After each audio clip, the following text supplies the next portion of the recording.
and these guys know how to sell a fight.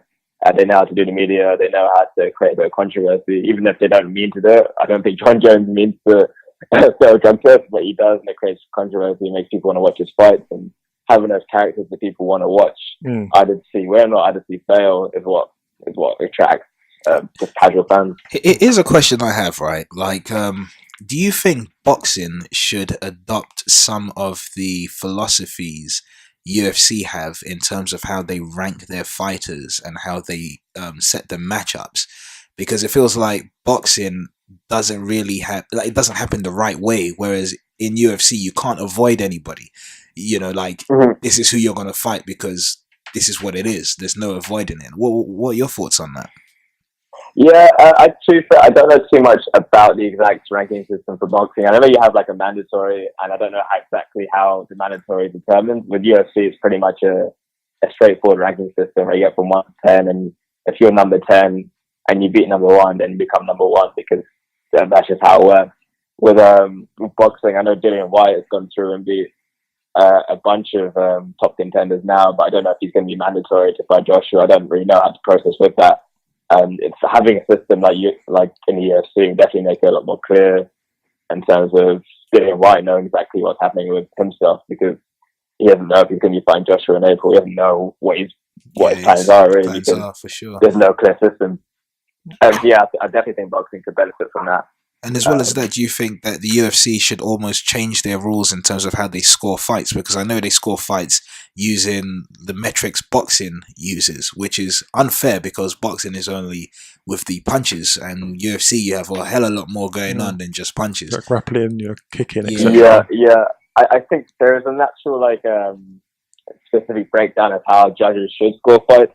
I think if you're like controlling the fight, is like if you're dominating the octagon, if you're in the middle chasing down the other guy, you're deemed to be winning the fight. If you're controlling the fight on the ground, you're deemed to be winning. There's a lot more, I think, stipulations to determine whether or not you're winning in MMA, and I don't think it's as big a problem because you don't really get surprise results in terms of judges' decisions in MMA in the same way you do with boxing. With boxing, I feel like every other fight I watch, if it's a big fight and it's close, or you think it's like the Tyson Fury Wilder fight. Yeah. You think Fury's going to win that, and then it just doesn't happen, and you don't really get that as much in MMA. Like, I can't think of any scorecards that have gone against the fighter who deserves to win, whereas in boxing, that's true, like days and days of it.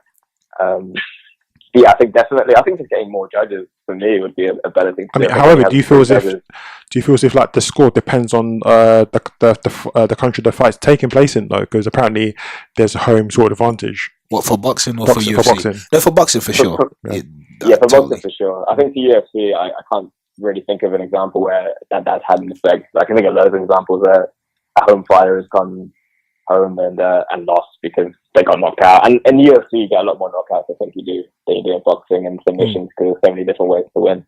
But yeah, I think judging is less of an issue. It's definitely an issue in boxing, though. It completely ruins the sport, in my opinion. Because it just ruins fights. Okay, nice. I think now we fast forward to UFC 229 now.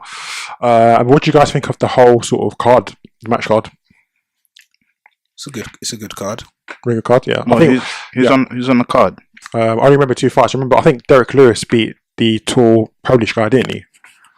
Yeah, I can't remember his name off the top of my head now. Actually, I think it's a Russian guy. Yeah, I think in the press conference, I think he actually knocked over his hat, and there was almost a scuffle there as well. But yeah, I just remember the knockout. Yeah, in the pre-fight. Yeah.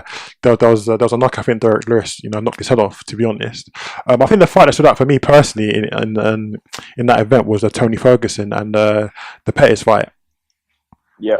That fight, I think the main event was Khabib and Conor, but I think the Tony Ferguson and Payne Lewis fight was amazing. Really, I think I'd never seen any of them fight before that. But I think if what's his name, Payton's Conor didn't throw his towel in, I mean, how far do you think that fight could have gone? I mean, I think it's a good thing that he did, because when you start watching more UFC, you often see fights going in one direction, and then the round will end, and you can kind of just see the the fight only going one way. But then the fighter will go back in for another round and just get absolutely like beaten and abused and pick up injuries and probably just like demoralize them as much as I think as well. So I think it was good they got stopped then. But yeah, I agree with you. I think that was probably fight of the night, to be honest. Tony Ferguson's an absolute killer. Yeah. Like the biggest fight I'm looking forward to next year is definitely Tony Ferguson versus Khabib. Like Conor, Tony Ferguson, and Khabib are definitely top three fighters in that division. Yeah. Do you think Conor should carry on though? I mean, he got pretty embarrassed, didn't he, against Khabib in that event? But he did. Conor is a weird one. I genuinely believe Conor is an elite fighter and is in the top three of that division. I mean, but did you guys feel? Yeah, sorry, go on, Dylan. I was going to say he should only fight if he has motivation to fight. He's got so much money that there's no need for him to step in and risk his life. And if you're not absolutely 110% in there against a guy who's that skilled, you're going to lose the fight. Yeah. I mean, did you guys see the Khabib and Conor fight being that one-sided? I think we all knew that Khabib had, his strength was grappling and his holds, but did we see it being that one-sided? Prior to that, I'd never seen Khabib fight, to be honest, so I really didn't know what to expect from him. But when I saw the way the fight went, he looked like he knew what he was doing against McGregor. So he said he would maul him. He did say, "My words, I'll maul you in that cage," and he did exactly that. I think, once he got Conor on the floor, I mean, you could just tell that Conor didn't want to be in the octagon anymore. To be honest. No, that's typical Conor though. When he fought Nate Diaz, when he was head on the floor, you can see he tapped instantly. You know what I mean? As soon as he got into a choke, he taps.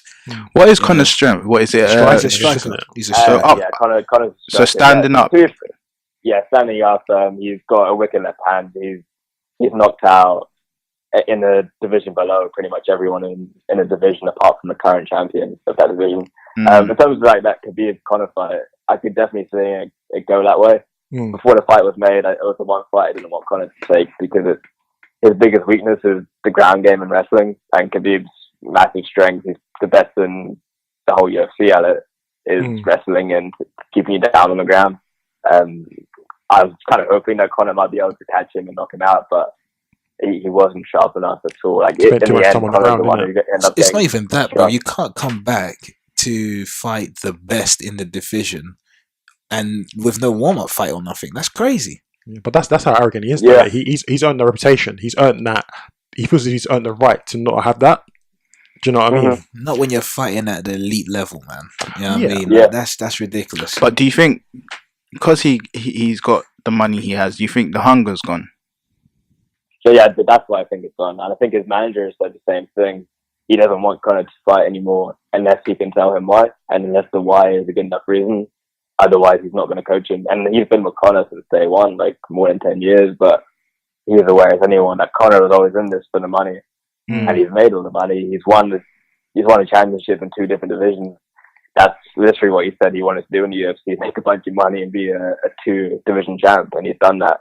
It's just a shame that he's only 30 in his prime, effectively. But if you don't have that hunger as a fighter, the other guy across the octagon from you is going to be as hungry as anything to beat you, especially Conor, because it's worth so much money to beat him.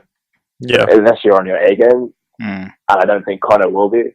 He's going to get smashed in his next fight unless he's 100% on it. And I think there's only 2 or 3 fights that he could potentially take. It could be the Nate Diaz 3rd fight. I'd like to see that. I'd like to see the Nate Diaz 3rd fight. Definitely. Yeah. I mean, Dana White said recently that Conor and Khabib could fight again if everything goes well for this year. Yeah. So would that be? Do you think that fight would be a bit close fight, or do you feel as if it'll still go one way?